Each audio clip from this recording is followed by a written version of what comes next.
SaaS Therapy.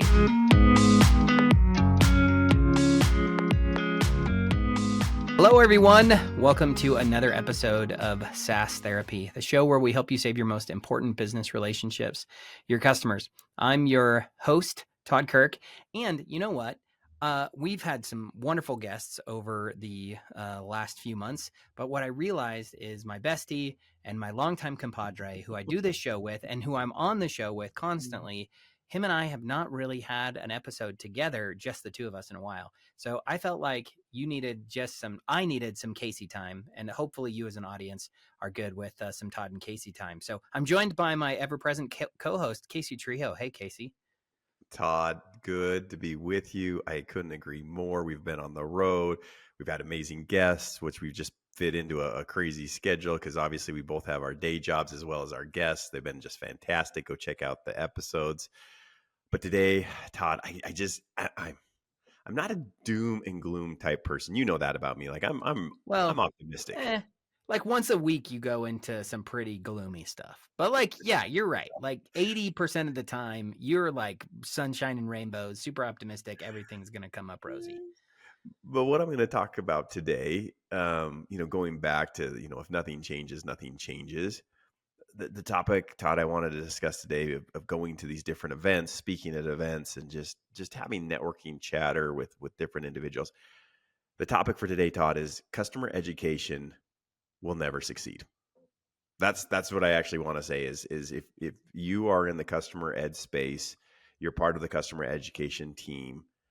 As it is today, you will never be in the executive team. You will never have the seat of the executive team. You will always have to be represented by somebody. You will always be passed around from marketing over to implementation, over to customer success. You might maybe stand alone for a little bit, but at the end of the day, you will always be just passed around it. You're just not set up to succeed. And I want to dive into that, Todd, of why, to help people understand what's going on. It's like the sun is enormous, but if I put my thumb in front of the sun, I can block out the sun with just my thumb, right? Because I'm focusing on one thing. And what my goal is today is to give some real talk, some real therapy talk to the individuals out there to say, you need to wake up.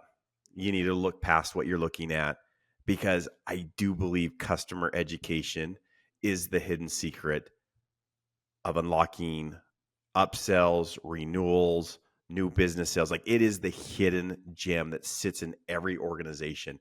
But in today's state, Todd, it'll never get to where people that are really great, wonderful individuals where they want to take it, it'll never get there because there's just so many obstacles in their way. And that's what I want to talk about today, Todd. That's gloomy, I know, but I also want to give some hope about what you could do to change. But I really want to be real with people. Like, we're not going to be those people that are just like, oh my gosh, this is this and do that. I'm going to talk to you real about it. And so that's what I want to do, Todd. Is that all right? I mean, I'm here for it. One of the things that, as you first said it, like customer education will never succeed. That sounds like a little bit of clickbait. I'm okay for clickbait. Really, what you're saying though is there are most customer education teams, if not the vast majority, like almost 100% of customer success teams, are not currently set up today to have the organizational impact that they really want to have. And there is a chance to change that, but it's going to require maybe some tough love and reimagining what your role should be. Is that what you're saying? Radical change, like not just kind of change, radical change. Like, and I want when you say tell me what you mean. Are you saying like we should kill the term, we should kill the team and redefine the job title? Is it that we need to completely reimagine what the objectives and the focal points are? Like, is that all the above? Like, what would you say when you say it needs radical change? Like, maybe okay, because you told me you were going to come in hot today, yeah. But yeah, I wasn't really sure exactly how hot you were going to come in. So I'm trying to be your foil, but I'm totally here for it. Maybe it's easier to say, why do you think they're set up to fail? Like, what is it that customer education teams are doing wrong today that are preventing them from being able to really drive the success that they want to drive? And Todd, this is from your Donna Webbers to your Dave Darringtons to the different guests that we've had on our podcast, it is always the same thing, always the same message is we got to stop working in silos. And unfortunately today it is all silo based and it's not going to change. But I want to explain why people work in silos. I don't think people really sit down to understand the why. Okay, so the main purpose of customer education is just in the title itself. They are there to educate the customers on how to better utilize the software that they've just purchased, right? Now, again, it's to get them to the business outcomes, because a reason why we take education is to actually go apply education, right? That we become more proficient, right? And we hit the things of why we won't actually purchase something. That's the goal of customer education. We need to do this in scale. We need to do this at mass, okay? So let's walk through it. Today, if you are a SaaS organization and you're just maybe in your Series A, maybe you have 200 customers, I guarantee you right now you don't have a customer education person. I guarantee you don't have a learning management system, because what you're doing first is I'm going to hire people, because people are always the best way to educate someone. One-to-one talking is always the best way to do it, right? Okay, right there, we all know that to be true, and we start out with individuals. We get then to a tipping point. And the tipping point is, you know what, we can't keep doing this. Like our customers are different in where they want to start. They have different features turned on.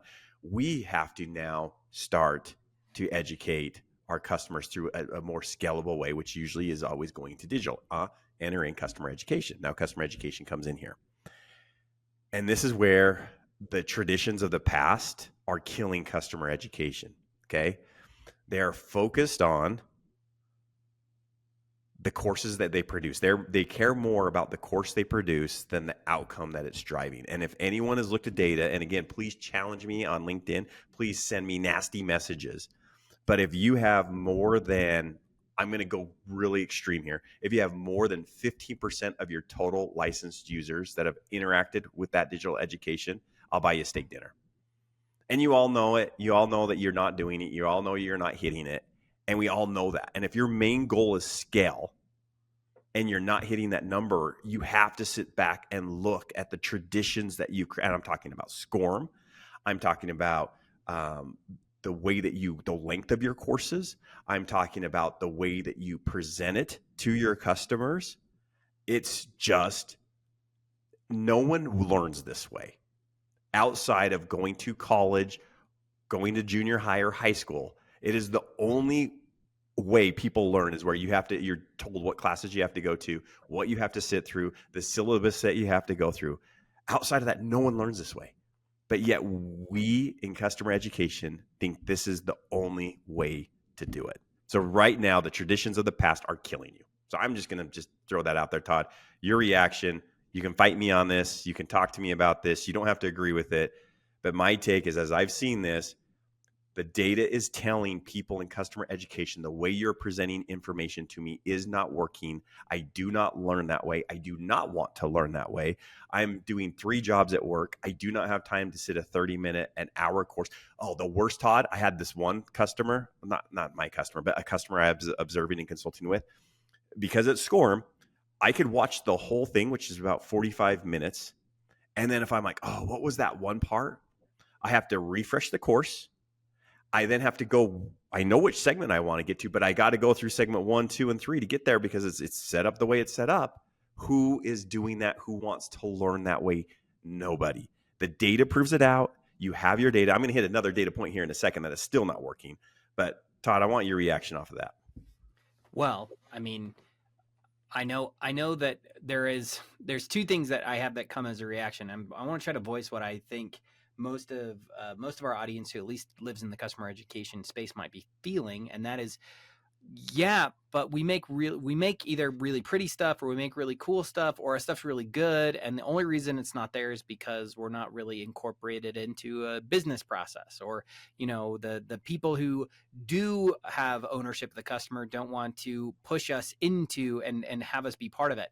You mentioned the idea of working in silos. I think it's fascinating. I'd be curious to do a poll on this at some point, or at least maybe, if you're a longtime listener, leave a comment or something, because I am curious what percentage of customer education professionals actually are customer facing. That's going to go into my point number 2, Todd, is right there. I want to go into that point right there, because The people that do interact with the customers are usually customer success, right? Yeah, So and customer they're success. protective of those customers. They don't necessarily want to. They want to be viewed as the hero, the person who's helping the customer succeed. Well, So exactly, and especially nowadays, where again, having different different guests on our show that saying, hey, if you want to be in CSM today, you got to know that you are all about revenue. You're not about relationships. A lot of CS people are now owning the revenue number or the renewal number, right? So of course they're protective because my whole goal is to get this done, get this yeah, renewal done. their livelihood, their Their job, job. everything is Yes. dependent on the customer renewing and sticking Yes. around and growing. Yes. Okay. So here's what's going to happen. And again, if you go interview your customer success people, if you go spend some time with your customers, like you were saying, Todd, customer education does not spend any time. That was too extreme. They don't spend enough time with Enough time. customers. Yeah. Enough time. Let me go back to that again. I know that, right? Okay. So the customer success manager is there. They're working with one of their clients. They're saying, hey, we just came out with this new release. You're entitled to it. It's this feature that's going to unlock anything. Maybe it's called AI, right? Let's do this, right? And the customer goes, well, I don't know. I got to check through all my, and they go through this whole process of just even getting this feature turned on. Okay, so imagine this, the stress of the customer success person. They've done everything they can to talk this customer into actually getting this new feature out.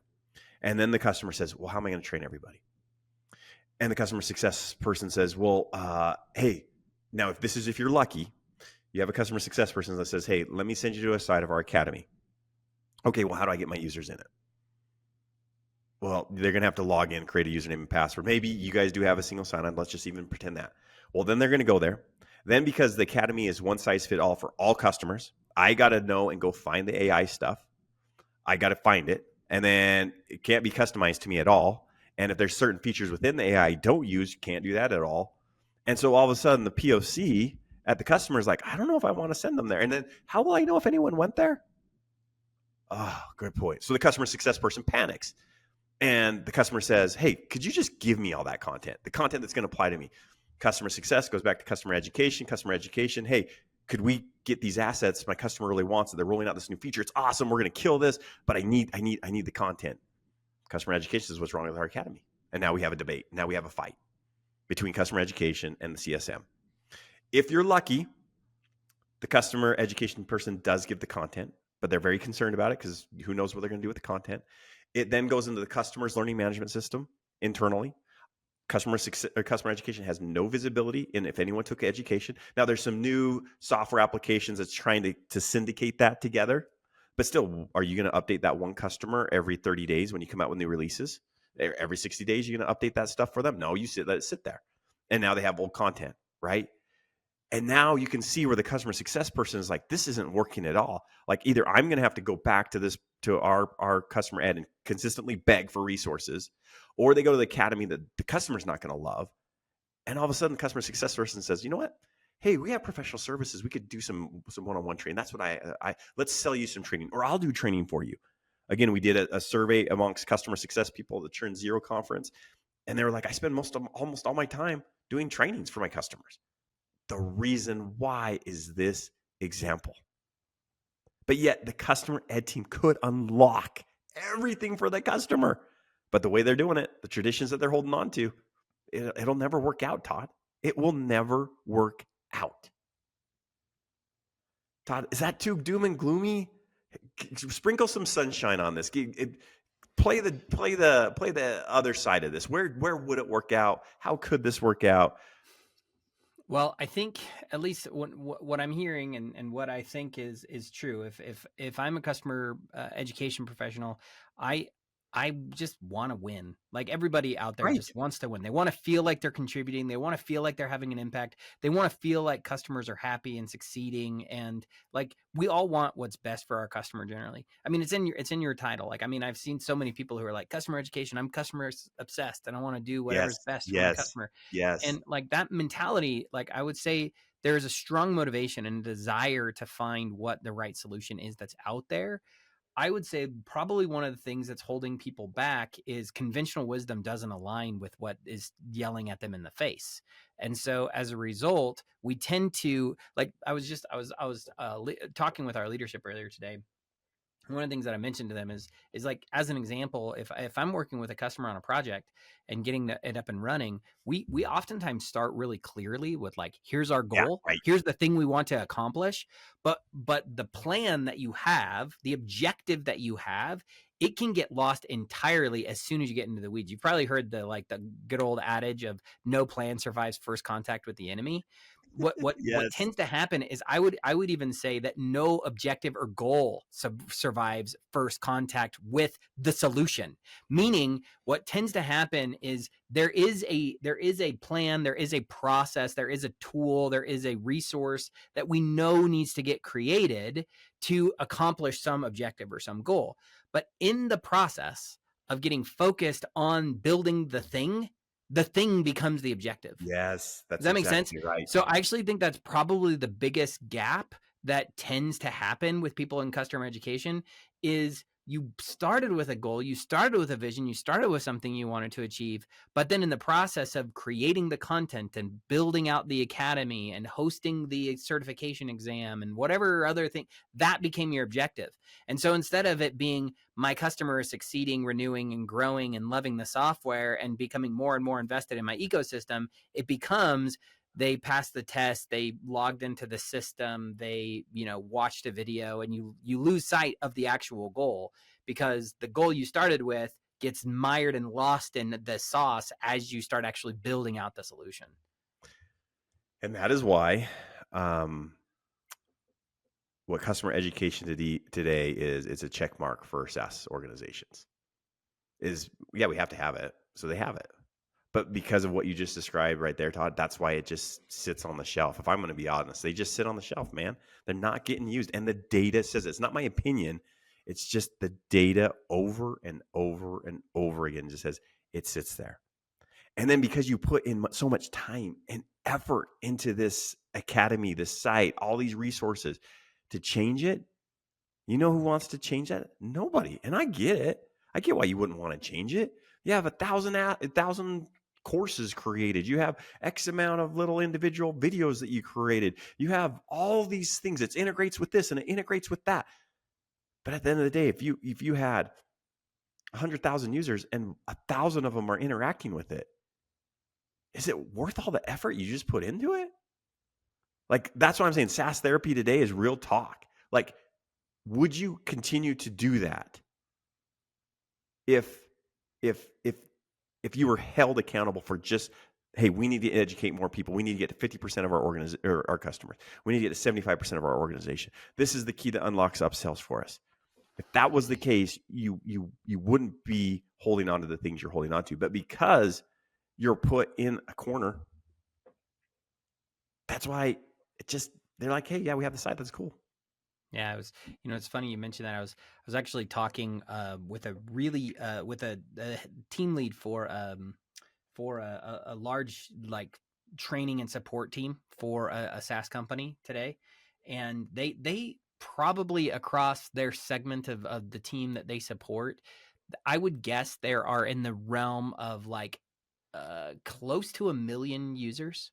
Mm. Um, and one of the things that he told me was, I was like, well, what's your goal? What is the thing you're trying to achieve? And his first thing that he said was, last year we did 1,600 trainings to 7,000 people. I want to see that number go up, which like awesome. He wants to get more Right. reach.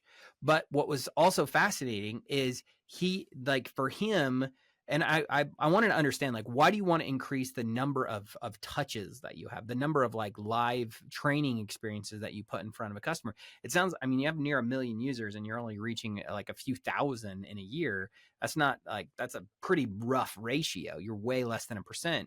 And his comment back to me was like, well, that's what leadership, that's how we justify our existence to leadership, is because we're busy. So like the fact that we're doing a lot of activities, even if it's only a small drop in the bucket, that's what really matters. So like what's interesting to me is if the goal is train the maximum number of people possible, then I should be focusing on reach of the percentage of the overall license count of my user base, not, hey, look, we like, if I said I trained 10,000 people, it sounds really, really impressive. Right. But if I say I trained less than 1% of my overall user base, it sounds terrible. So Amen. like we tend to do things that make us feel busy that sound good on paper if we obfuscate the actual truth of the scenario. But it leaves us vulnerable. And like, that was a really interesting conversation for me. That was just earlier today. I was just like, whoa, like, you're like, I need to do more training. Well, yeah, obviously, like, that you're getting it. It's a tiny percent of the bucket of who you're actually reaching right now. But Todd, here's the point: is if everybody's running the same race and they're running the same time, I don't need to change. And that's why my comment at the start, it's not clickbait. I just want to be real with people. If you're upset in customer success, is like, I'm always trying to have to prove my value. We don't get a seat at the table. We always get passed around to every other department. This is why. Like, why should they give you more time? Why should they give you more budget? Why should they give you more resources if this is what you're giving back? But it's hard to change when you go to these conferences and you're discussing in your peer groups. You're all in the same boat, so of course you can't change. That's the thing, right? I'd be curious to know the answer to this too. And like, for me, like, I see this enough that, like, I agree with you that this is the current state is never gonna change. Or if we stick in the same current state, we're never gonna win. Right. What I think is interesting is, I'd be curious what percentage, if you were to guess, Casey, what percentage of customer education leaders think about revenue numbers on a regular basis. And what I mean is, could they tell you who the top clients are? Could they tell you, of the biggest clients, what percentage of those clients are engaging with learning? Would they be able to understand and tell you about the health of engagement and interaction with learning across the percentage of the individual user accounts, or customer accounts, not user accounts? I would dare say that most of them could say, we had X number of users take training. They might even be able to say, we had X number of accounts who had a user who consumed training. But I don't know that that most customer education leaders would say, these top 10 accounts who are our most critical accounts, this is the health of where they're standing, and this is what we're doing to enable them. Right. I don't know. Do you think that's true? And should that be part of the shift? I know at some point we need to start shifting over into this, like, well, what do we do about it? Well, how should it look? And my guess is there needs to be a much more there needs to be a much more concerted effort at customer education. And I mean that in the singular sense, meaning, if you sell to a business, how is that individual customer doing, and how has education impacted them as a whole? Not just like, users consume training in some way. No, it's like, this account is healthy. They did this amount of activity. These are the things that we're doing to drive more education over time, and actually thinking about it at the account level. That's kind of where my head goes. Is that aligned at all with what you're thinking about, what the potential light at the end of the tunnel is? Yes, and again, I'm just gonna give one more example, and we're gonna turn this into some things for you to think about of what we're seeing in the industry. But just one more example. This is again $1 billion organization. They have, again, if I said the name, you'd be like, oh my gosh, yeah, of course I know them. They have their CSMs do office hours. So they just sit at the beck and call of the customer, and every other week they just sit there for 3 hours and wait for someone to join. Maybe in a month they train like 20 people. And you know what? It's a success according to what their goal is, which is to provide this resource to people. And again, their customers are like, oh, that's cool. I got someone with office hours. But guess what happens when renewal time? When 95% of the people aren't using the software for more than the one feature, and then someone else does your same thing and they come in cheaper, guess who loses? You lose, because you never expanded past your original use case, because people didn't even know that use case existed because they were never trained. So that's why I'm saying customer education, you are the key to unlock everything. But the data is so bad that, of course, you can't change anyone's thoughts around it. Now, I'm going to name out a company, and I'm sure I have their permission to do it, Atlassian. They are changing this thought process over there. They're being radical. They're crazy. And their customer education team is thinking, okay, we have 100 million licensed users. How can we reach more of them? I mean, they're sitting in the billions, and they're thinking the customer ed team isn't just playing it safe because their products are amazing. They kick butt. but they're not playing it safe. And so, Todd, I think last year at the SEDMA conference, Atlassian talked about how they're engaging YouTubers. So YouTubers that make amazing content, they have a crazy amount of following, that people consume their education like crazy because it's really well done. It's short. It's to the point. They're linking arms. They're promoting YouTubers and saying, hey, let's do a webinar together. You need to go visit John Smith and see what he did around Jira and this and this and this and this. They're actually pushing people there because they're like, what we care about is how do we get more of our licensed users to understand a bigger value prop of what we're doing. Totally different thinking. They're thinking outside of SCORM and saying, maybe we need to go microlining. Maybe we need to go shorter content pieces. Maybe we need to be able to do this content syndication and make sure, don't worry about where it gets put, but just find a way to refresh it faster, find information quicker to them, and just arm them. Maybe we start creating private portals for people. Maybe we start giving them their own learning management system that sits inside their organization, just dedicated for Atlassian, but it lives in their organization, not outside their organization. Maybe we stop reporting on vain metrics. Maybe we don't worry so much about certifications, though we still have them, but maybe we concern ourselves more about all the possible users we could get to. Todd, it's that type of radical thinking. And you got to be vulnerable and go, like you just said, I could say I trained 16,000 people this month, or I could say we reached a less than 1%. It's your choice. But if you're unhappy with where you're at, if you're unhappy with not getting the recognition you deserve, you got to face the facts of where you're at and then come up with a plan of how you're going to change it. And I can tell you, when you lock arms with CSMs, and I haven't even talked about sales reps. Gosh, Todd, okay, I'm going to change real quick. Sorry, I'm going to change one last thing. And this is a little outside of your control, but some inside your control. Sellers, of course, are coin operated. They're going to sell whatever deal that's going to make them the most money. Again, I know there's some great sales reps there. We'll just sell what the customer needs. But for the most part, sellers are going to sell what they possibly can. And then they're going to sell professional services because they get compensated on professional services. What they are not going to talk about is your free academy, because it doesn't make them any money. Now, I'm going to flip that on its head a little. So what I'm going to say is going to sound a little contradictory. If your academy was actually served the needs of the customer, and it was something that customers said, whoa, that's a game changer. I'm going to give a shout out to QuickBase. QuickBase does this. They've created a way to create private portals for their customers.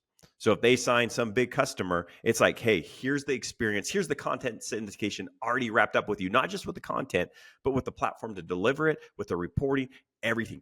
And now their salespeople bring learning management onto the call, customer education onto the call, to say, walk through how we're going to help this customer train their end users. And it's free, and maybe it has small costs, but for the most part, it's free. And they're telling their customers, here's how we're going to roll it out. And customers are going, holy crap, that's different than anything we've ever seen. That's actually something I'd use. And it's an amazing add-on for customers to buy because they believe in it. They're like, I see this. And then sales reps hear it and they go, whoa, that customer actually liked what our customer ed team did. Customer ed team, could you come get on our next sales call and train all of our sellers on how to do this? Again, another data point. Is your sales team asking you to come on and talk about the academy? Are they asking you to show how this could actually help drive revenue sales? Go hit up QuickBase. Go ask them. Go ask Ashley over at QuickBase how she's doing that. And you're going to find out, yeah, she's getting that type of response from her sellers. So that is why, Todd, I rambled for way too long. That is why customer education is destined to fail if we keep with the traditions of where we're at. And what I mean by fail is they're not reaching their potential. Customer ed is the single thing that could unlock everybody's business. I love customer success, but customer success can only reach so many people. I love implementation, but they can only reach so many people. The only department at an organization that can unlock all the benefits that the CEO, the CRO, the chief customer officer actually want their customers to go through lies with customer education. But they'll just never be able to, they'll never get to that potential because of the way these things are set up. They just can't. Something has to change. And I hope customer ed people listening to this will be a little frustrated. They'll argue with me, but I also hope they'll just go look at their own data and see, did everything I talked about hit home? Did it make you angry? Did it strike a nerve because it's truth? Because you've lived those experiences? Again, I've been doing this for 20 years. And I'll tell you what, customer ed has not changed in 20 years, Todd. They're all doing the same stuff. I think we've changed since then. So that's my plea. That is my plea as a SaaS therapist, a hard conversation. Let's call it an intervention. You need to look at it. You need to look at it and look at what's going on in your life. Okay, Case, we always give people homework at the end of these conversations. For me, my thought is you need to analyze, when you mentioned, are you in a silo? Really good indicator for me is, does the sales team bring you in to talk to customers? Do they see you as a solution that helps customers buy in deeper and more effectively and get more excited about what you are doing for them? Or are you relegated to the sideline and Yep. a footnote in the end of a long CSM email? And that's the only interaction that you ever get with the customer. So for me, I would say do an analysis and see, when we say break down silos, what we need to figure out is, does the organization view you as a resource that is actually going to help win more deals? And if that's the case, then maybe you're healthy. If you're not, then so I would maybe that's my hard work, or my homework, is go take a hard look in the mirror and see if you're being if people want you to be brought up in front of customers or not. What would you say, Casey? What would your homework be? Mine is just if you're a person of one, or a team of 2, or a team of 5 in customer education, just sit down and ask the question, how could we reach more of our licensed users? And don't let yourself sit in this, well, we can only work this way. Just throw out any crazy idea and just really talk through it from the perspective of the customer, and then from the perspective of sales and CSM. Because the customer wants the outcomes. The sellers and CSMs are selling the outcomes and there to be the resources to help do it. But you are the backbone. And just be curious and walk through it. And if you want different ideas, reach out to thought leaders that are doing this differently. We'll help guide you to people that we know that are thinking about this different. I'm going to be honest, has everybody figured it out? No. But they're on the path to do it because they're not settling for what they have. And so that would be my homework. Just get curious, get creative, and start really just discussing if we wanted to reach more people. Because if more people were taught and understood what we did, they would use more of our platform, better productivity, better business outcomes, and we would probably be in a better spot. Just be curious about that. That would be my homework. Okay, I love it. If this is your first time here, hopefully this was an enjoyable conversation. If so, leave us a review. We love a review. And you should say, crazy thoughts, not sure I agree, 5 stars, right? That's what we want from everybody. So no, leave us a comment. We'd love to engage with you. You can always find Casey and I on LinkedIn. We're very active there. So we'd love to chat with you. If this resonated, or if you want to, go to the mattresses and fight us, let's do that too if we need to. But thanks everybody for being with us here today, and everyone have a great rest of your week.